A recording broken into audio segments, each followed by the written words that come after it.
and then hook me up.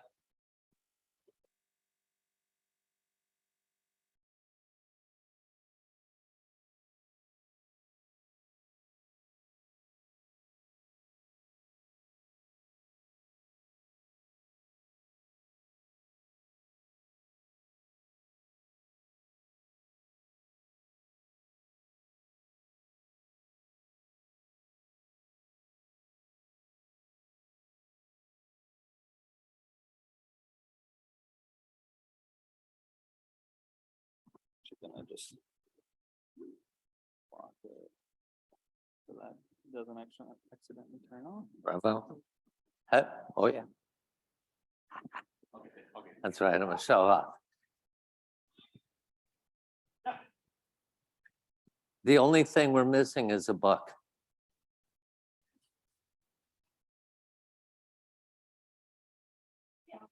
That'd be nice, you know. Green.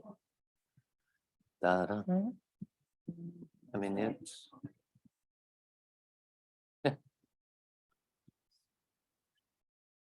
And.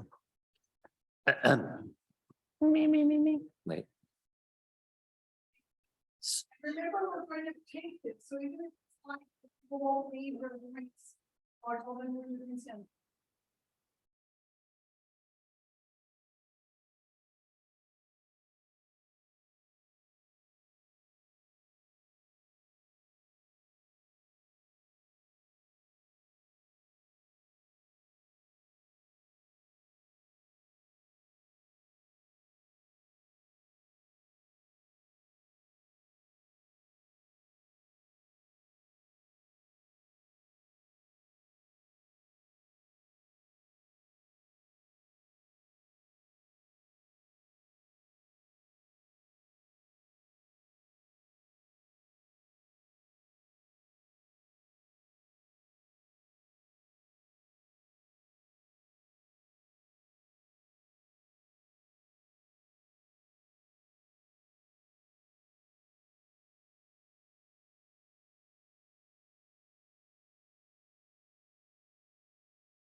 may not know some people online. There are people that are joining us on Zoom today.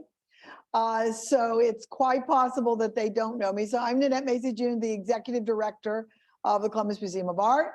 And it is my extreme pleasure to welcome you to a very special exhibition called LA Woman, Callie Artographer. We really spent a lot of time working on that title, but I think we're all really happy. Or as Greg, our designer, would say, LA Woman, Callie, comma, Artographer. He was very, he was very into that comma. And I'm joined this evening. So the show actually opened a little earlier. Oh, it's Ron and Diane. We were waiting for you. We were hoping we were because like, where is Ron and Hey, Diane? Ron. The show opened a little earlier. Actually, it opened like we sort of opened the doors for it last Friday, but it is this week that we're sort of celebrating its opening. We just got there's a beautiful video piece in the lobby that Lynn can tell us about, an artist that did that. And we have not tipped in the final. There's a final piece to the exhibition, which is a case that has ephemera, including Callie's cameras and some different things. We'll talk about that in a little bit. But so tonight is sort of our official celebration. They're even going to work some 60s music out there in the music program at BAM. But I'm joined this evening by Susan Archibald, who's Callie's daughter. So it's a great honor for her to be here. And this is Lynn Prince, who a long time family friend. They'll talk about the history there. And he is a photographer, well-known celebrity photographer. And we know Lynn because he helped us with the wonderfully crazy Marvin Hamlish exhibition that we did when we were under construction. That was happened. So this has been quite a journey of discovery that's still going on. It's always joyful to discover a new artist that you didn't know. And of late, there's been a handful of artists that have been discovered pretty much posthumously. They might have had a little bit of part, as an artist in the world during their life, but very little. They had a limited audience. I think the two that you think of are Vivian Maier. Vivian Maier, who was, of course, the nanny in Chicago, who had an entire sort of quiet photography practice that no one knew about, and it was discovered after her death by a non-family member. And then I think of Henry Darger, the great folk artist, self-taught artist, who was discovered by his landlord after his death. His work was discovered. This is a discovery, but this is a discovery within the family, which I think is very special, because Susan plays a big role in this discovery and this kind of launching Callie into the world. Callie's posthumous career started about a year ago, a little more than a year ago. And there was, when it came out, it was a lot of press. There was a lot of international press about this discovery. And there has since been the first gallery show in New York at Staley Wise. We were all at Staley Wise for the opening of that show. But this, LA Woman, is the first museum presentation of Callie's work. So we're excited that Columbus is, and in fact, this is the big book. It is 4 volumes. This is a boxed book that came out at the moment, right around the moment of discovery, or a little after the moment of discovery. It actually came out at the time of the Staley Oh, the Wise. Staley Wise exhibition. And the traded version of this book will come out very shortly. And they were kind enough to let Columbus actually be part of that trade book. So they kind of updated You'll be it. getting the first copy. Yeah, to include a preface from us, which is exciting. So let's talk about, there are 3 bodies of work upstairs. So if you haven't been, it's up in Gallery 5. Let me just set the stage. Then we're going to ask Lynn to tell us the discovery story. And then we're going to have Susan share some memories of her mother and some of her thoughts. Right. So the 3 bodies of work are, maybe Lynn, maybe you should describe the 3 bodies of work. You would do better. I mean, when Huh. they go up there, they're gonna discover Okay. 3 distinct bodies of work. You see work behind me, so Right. could you tell us about that? Sure, sure. There are three defined bodies of work. One being portraits, landscapes together, which you could see here. Then there is a section of Polaroids where Callie did these amazing experiments using the medium format Polaroid and extracting the little prints out of the cassettes, treating them the same way she treated her larger pictures. And I'll go into that in a while. But you know, she would create in her vision on these little pieces of paper, put them all back into the cassettes, and use the camera as a darkroom and just process, because she was really wanted to create and she didn't want to spend a lot of time. So the Polaroid was magic. Then there is the third body of work is called outer space or UFOs. And I don't know if I want to give away a lot, But that's the last body. but that's the last body of work. And with that body of work, she was so enthralled with what she was seeing in her swimming pool in the backyard that she had a security system installed, photographed the screen. She probably had one of the first laptops that was hooked up to cameras, and she photographed 24/7. She was a late night girl. And she never processed any of the film. And to our excitement, we found 83 rolls. Okay, wait, you're getting into Okay, the discovery. So anyway, that's a part of the discovery. We're Anyway, getting 3 discovery. bodies of work: portraits, landscapes, Polaroids, and UFOs. Now, the important thing to remember about, which is what kind of I'm, still learning, but the important thing to know about that first body of work, the first experimental body of work, which are these these color photos of, and they are mostly, again, the subjects are portraits of people, figure studies, and then landscapes, is that she was working in black and white. She photographed in black and white. This surprises everybody. So she was a practitioner of alternative photography, in which she then let's talk about we're going to talk about discovery in a minute, but tell me about this process. So she takes the photograph, she had a Nikon, right?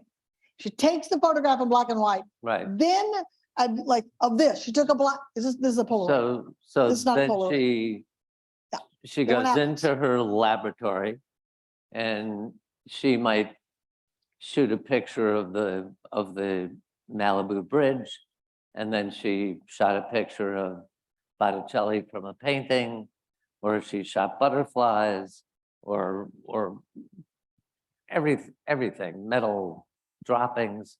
She would overlay all those negatives, make a black and white print, Make a new black and white print a of new multiple large negatives. black and white print, 16 by 20.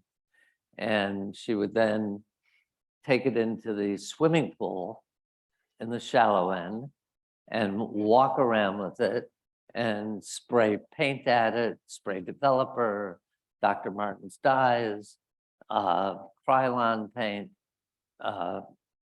dirt, dust, sand, and an occasional curious mosquito.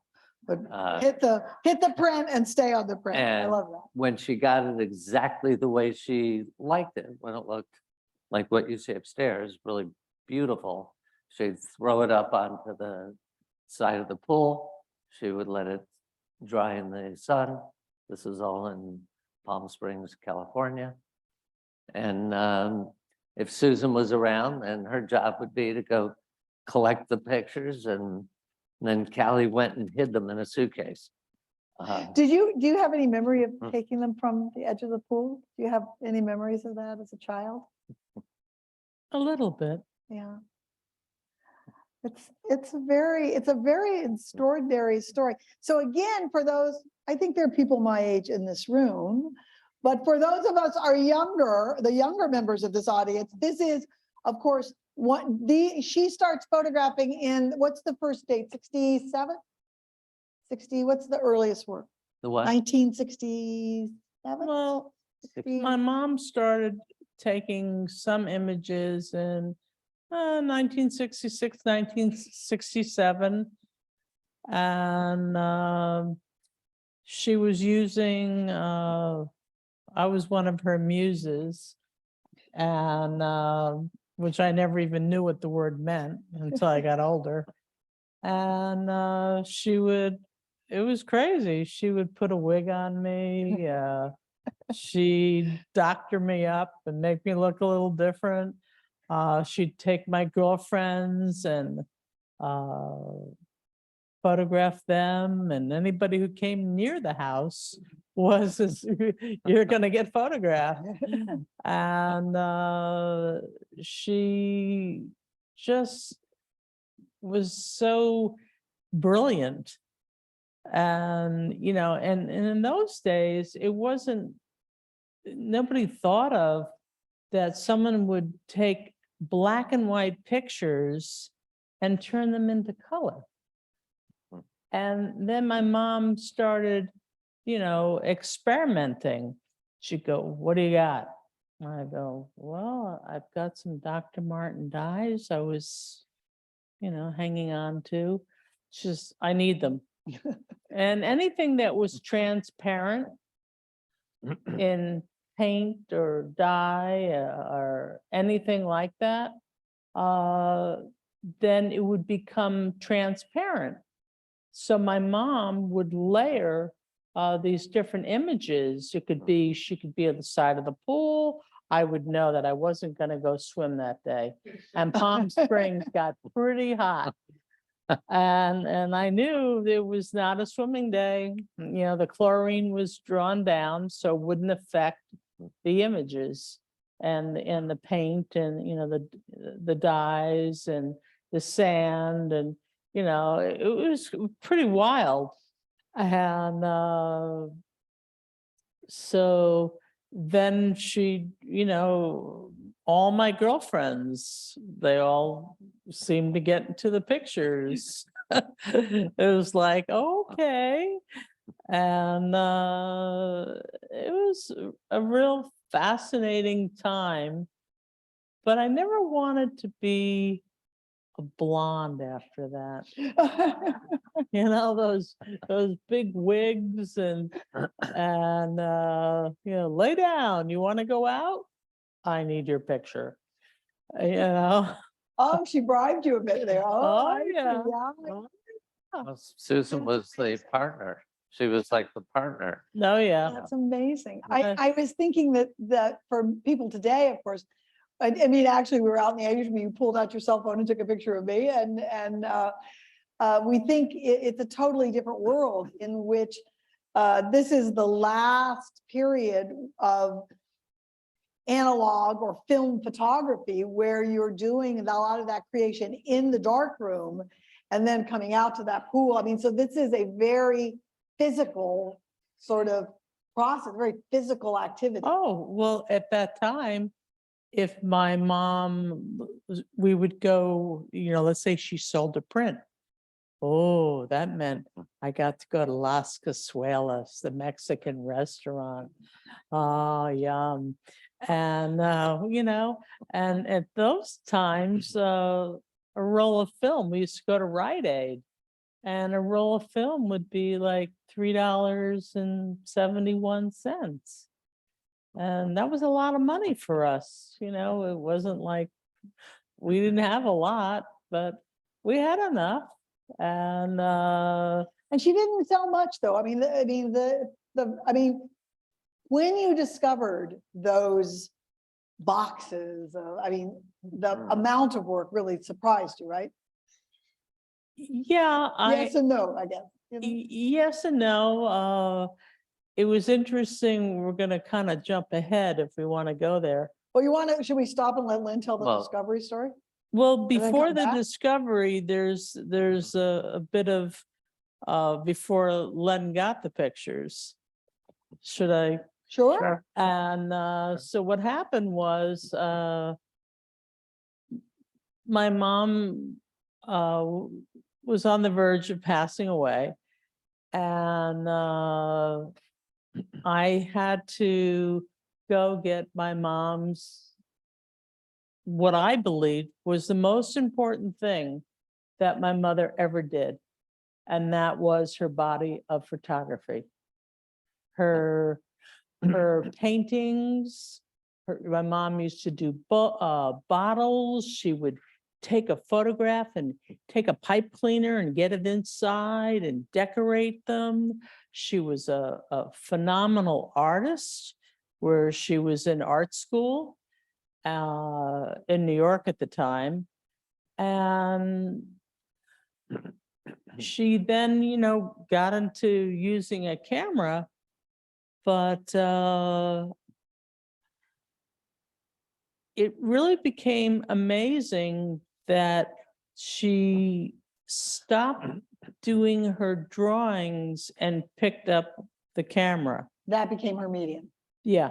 And so anything and everything that we would never even think of, my mom just started taking pictures and taking more pictures, and it was really quite a time in my life. And there were all kinds of my girlfriends, and they were coming around, and they would go, wow, okay, never knowing, because one of my girlfriends, two of my girlfriends, they have been or three of them, there's quite a few that have been photographed by my mom.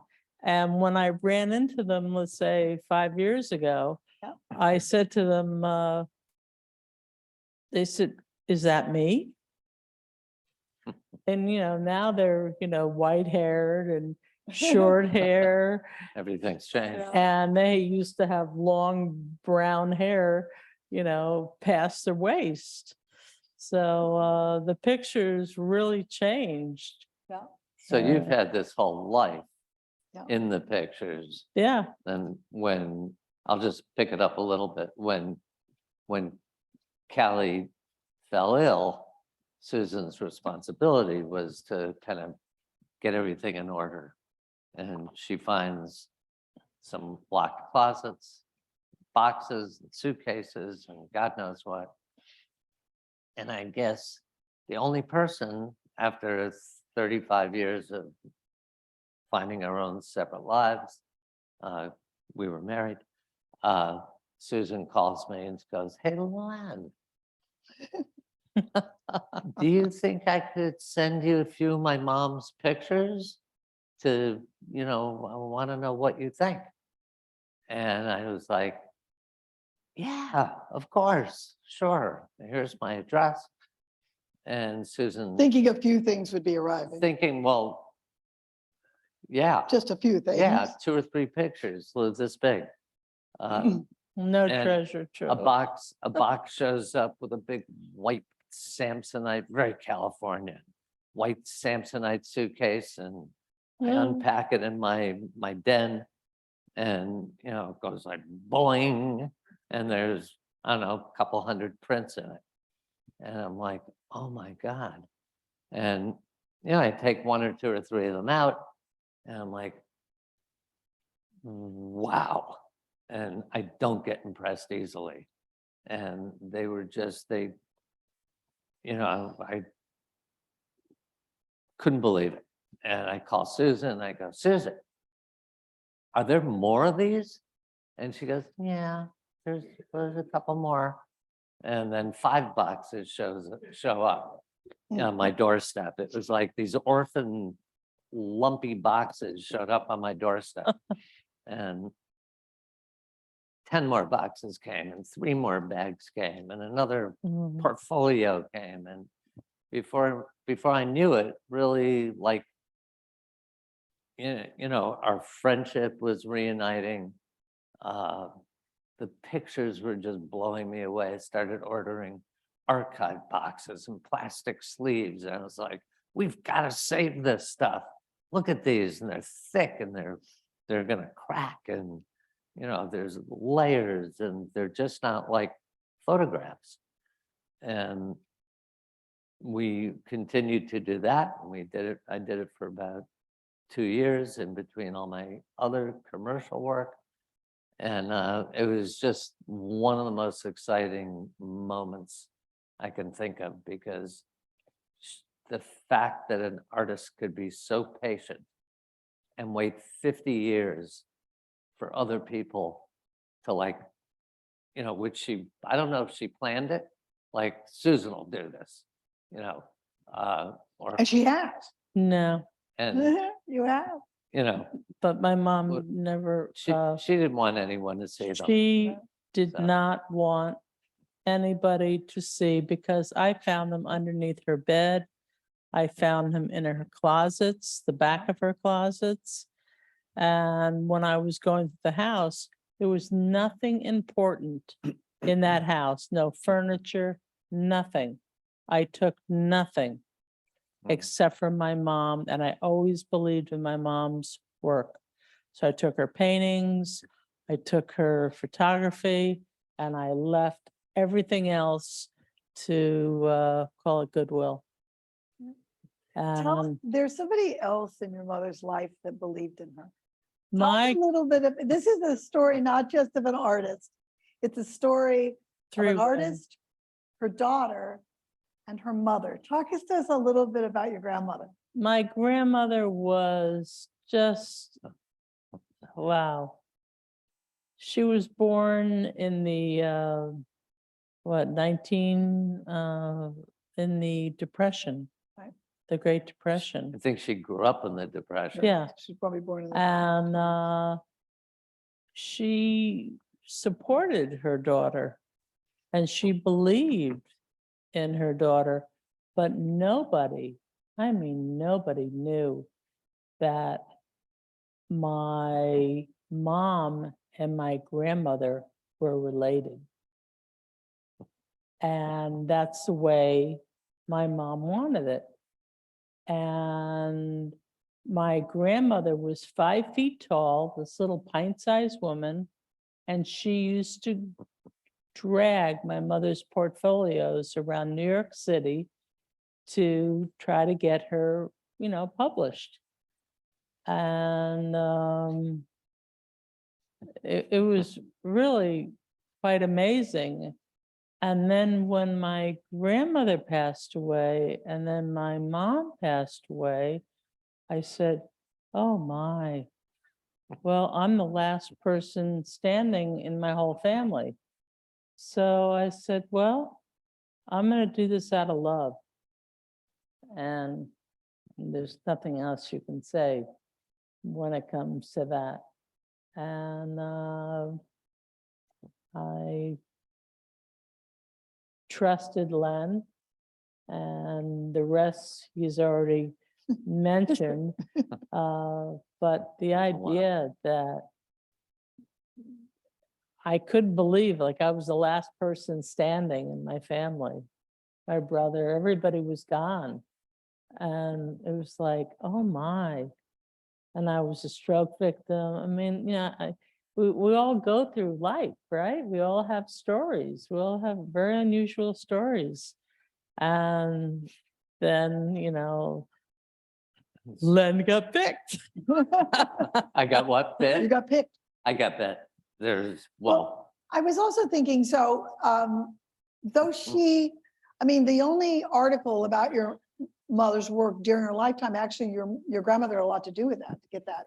Yeah, published. my mom, I'll never forget, I was living a couple of summers in Carmel, and my mom got a little showing in Pacific Grove, which is, Monterey, that area.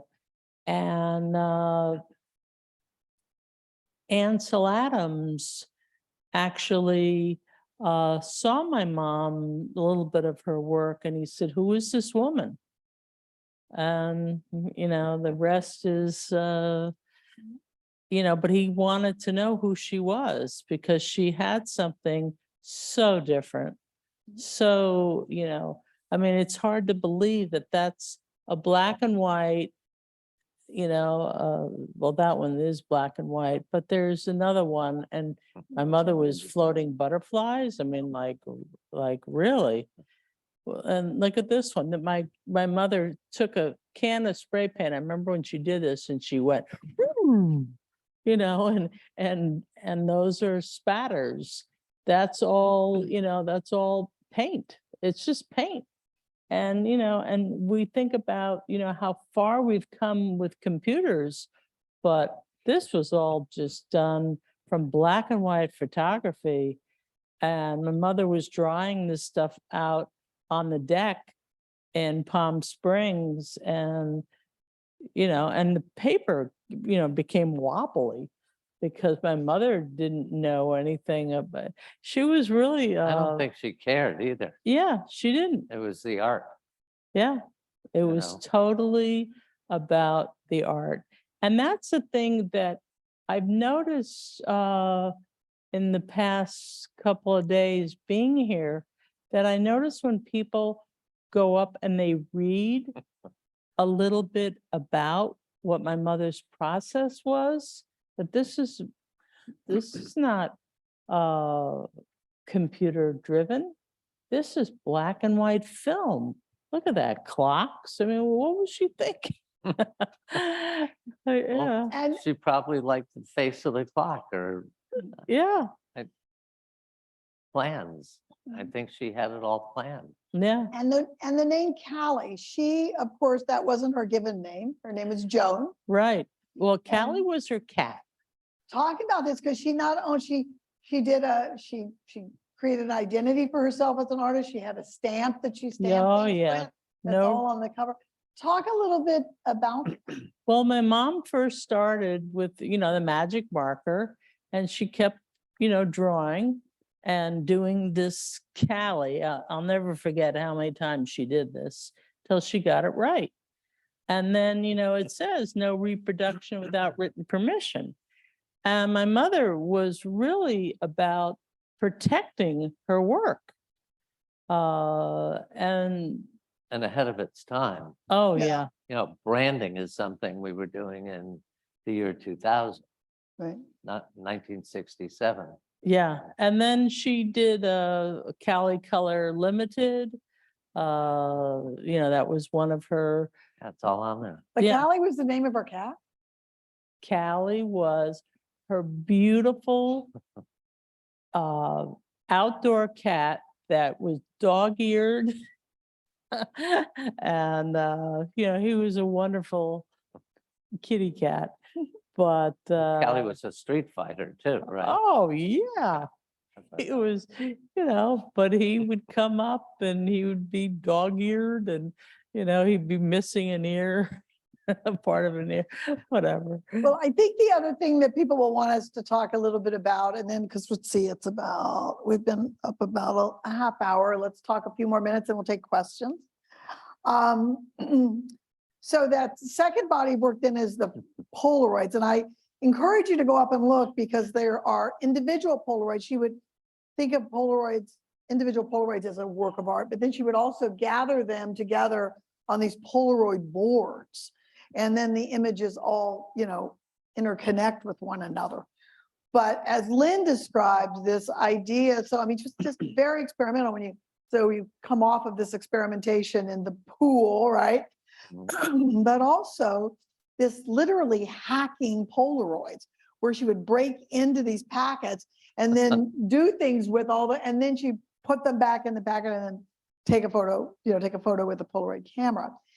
And those are up there. And I really encourage you to take a lot of time and think about what she's thinking about when she put together those Polaroid boards, which I find fascinating. But then finally, the last body of her work is the UFO work. She'd always been fascinated by UFOs, by outer space and unidentified flying objects. And she is sort of a bit more reclusive, a bit more on her own. And she thinks that she's seeing phenomena in her backyard, right out by the pool. So Yeah, so when it first started, this is around 2000. no, this is or before. before. Okay. So when we lived in So- Palm Springs, I was just a kid. And my brother would come home and my mother would say, you want to go out for a ride? And I didn't have a license and I'd go, yeah. And we, in Palm Springs, 50 years ago, if you went outside of Palm Springs, Cathedral City, any of those areas, there were basically no lights, Pitch black. and I remember my mom saying, well, there were power lines, and she always noticed that anytime she would see anything in the sky that wasn't identifiable, she would go, wow, look at that. And you kind of go, I don't know what to make of that. And then my mom would go home and she would do a tear. She'd get on the phone with the airport, call it, I don't know the other people, but if it was the FBI, if she could get a hold of the CIA, Area 51, whoever would listen to her. And it was really pretty crazy because nobody, but nobody really, they wanted her to go away. I think Well that's, put. and isn't that where we're at today? Maybe some of you have actually seen some weird things in the sky and you kind of go, oh, what is this? So it's really interesting that this followed her. So my mom was To in, the follower, so that it then crops up in her actual work, right? yeah. It becomes the last body. Yeah, so, unfortunately, some rolls of film, were gone. But what we had, which was really amazing, was my mom's husband had passed away in 2000. And Carl was just a dear. And my mom started, she worked with uh, infrared cameras. And infrared, something about it will pick up things in your backyard that you didn't even know was there. So my mom started calling me, and I was working as a trainer at the time, and she would go, you got to get up here right now. You got to come here right now. But it became more and more. So, there's these pictures that, and my mom was documenting. So she's got this little, Sketchbook. what? The sketchbook. No, Oh, little, the laptop. yeah, little laptop. Mm. She had 4 cameras on the back of the house. She had 2 on the front, which there really wasn't any activity that I remember seeing, except for Always when in the I wanted most to in the back. leave and I took my pillow, I put it in my trunk. But because it gets kind of spooky. Yeah. And you're seeing all these things, and like 1 minute you'd see something, I'm going to call it like a butterfly, something very innocent, but it's not really a butterfly. And all of a sudden it vanishes. And my mother has it, and she's drawing it, and she's got every drawing is on the same timeline as what she was seeing. Which So- I'll just add one thing because it would fit in there. Most of the UFO pictures upstairs, the time code From the matches camera. matches the time code from, because Callie is photographing, with an SX70 and her Nikon. And you'll But she's see it- photographing you'll- whatting on the screen, right? Yeah, she's Oh, yeah. Stopping, photographing them she's on the stopping the screen. screen. So she puts it in pause mode, she takes pictures. I lost my train of thought, but, Documenting with the drawings and the, so the drawings upstairs, if you look at them and go back and forth from the ephemera case where the original notebook is on display, or will be shortly. and you can see that the time codes match the time codes in the pictures. And And these you she know, did she not, was maniacal. Yeah. With these sketchbooks. She drew a sketch of exactly what it looked like, a description, like large spaceship, glowing green, just disappeared. Time code 34-5-72, 2003. And when this book, I'll skip ahead because it's this book, when I got the film, when I found the film in a flight bag with her, I don't know what was in there, vitamins, rolls of dollar bills, quarters, all kinds of things, papers. I take the film, I speak to Susan, I said, listen, I'm gonna get this film processed. I have no idea what it is. And I send it in and the lab calls me and they go, Len, what have you been doing?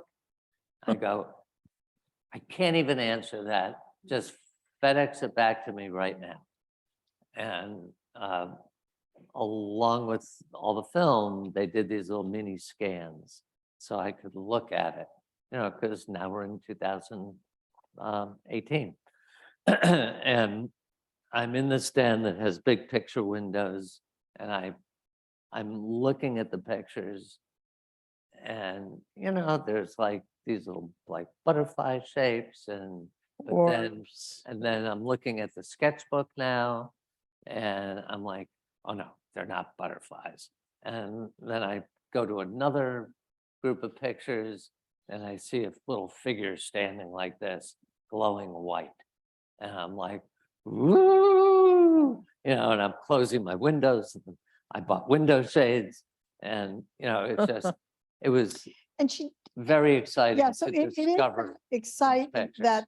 that relationship between the images and then the sketchbooks. And the ephemera case is about to go up. It's not, it'll be up by Monday or Tuesday, I guess. We're hoping by tomorrow. The next picture Yeah. that you're gonna here's- see, all right, that's a great big green spaceship. That is Callie when she went out by the pool and she was engulfed by all these spheres, orbs. And it's the last time she went outside or to her pool. And she Right. didn't print any of these photographs, right? These were all No. the ones found in the film. I They- want to make sure we have to give the audience a little time, but the last thing I want to Sorry. say is the discovery goes on because Susan and Lynn have found in just the last week, because I remember getting that, that they, more original Cali work that beyond the UFOs that were on film that have never been printed. Way And so beyond. they're discovering that. But who's got the mic? Do we have any questions? I mean, if you've been up there, you might have a question or you're just curious about this whole rediscovery. So she was known a little bit during her life, but it's really come out. This is really a posthumous story, which except for what Susan knew, of course, during her life with her mother. Oh, we're not really, well, that's good. Well, we just Okay. wanted to make sure there was, we think we have a question. Did she have formal art training at any Mm. part in her life? Yes, she did. My mom went to school in New York City New York School for Painting. and my mom went to what's it called? Was The School of photo, Des- Like What was the it called? School of the The Desert. School of the Desert that was out. yeah. And my mom was taking photography. She took one or two photography classes. But then my mom moved to Santa Barbara and she continued her photography. And it's interesting that the teachers all told her that if she didn't continue her education, it would really had been, it would have been like criminal because she was so talented and, you know, with everything that she did. So my mom, yes, she did continue, but she had this stuff in her brain. And I don't know if it, you know, Maybe, little bit of training. maybe it could add to your question a little bit. Is that when Joan was a very young girl, she had a stepfather and a great mother. And they saw the talent. They knew she was special in some sort of way. And she did take, you know, lots of art classes, community classes, you know, as a little girl, as a child and a young, a teenager. So she really And then a followed little bit of- her path with the support of her family. Any other questions? Marcus, over there. Well, one more, okay. That's good. We like questions. I'm not a photographer. I know nothing about Polaroid film, but was she exposing herself to chemicals, possibly taking these Polaroid suspect she photos was. apart? And I'm just curious. No. I would say that anybody that works with Krylon paint, anybody that works with chemicals in the darkroom is exposed to some degree to chemicals, wouldn't you? Of course, I would say that. don't answer that. I'm gonna get rid of it. It's the with the- ones that are calling us now that we In, can we in reveal regard, them. in regards to poison from the Polaroids, the chemicals for the Polaroids are enclosed in the piece of paper at the end. So It's interesting. I didn't know so- that. You would know that. Callie was a very smart, intelligent woman. But number one, she wanted to create her own images. She just wanted to use that Polaroid camera to process her photographs. So she wasn't cutting open the chemical on those. It was all in the way she dictated. She would possibly take one of her prints from the swimming pool and photograph it with the Nikon and then project part of that picture onto the little itty bitty Polaroid. And then she'd add a filter, and then she'd add, cut out one of Susan's eyeballs from another picture and Yeah. add Well, an not eye. the actual eyeball. You can see upstairs, there's a Mona Lisa 3-eye. And one of those eyes belonged to this girl. You know, so it was a full-on schedule of creativity and imagination. And that is a great last word. All right, go and enjoy. It's up for some time. And again, the Thank you. first museum exhibition ever of the work of Callie Artographer, which is a word that she created to describe herself. So she didn't She did. just, not a photographer, she was an And artographer. trademarked it. And trademarked it. All right, thank you.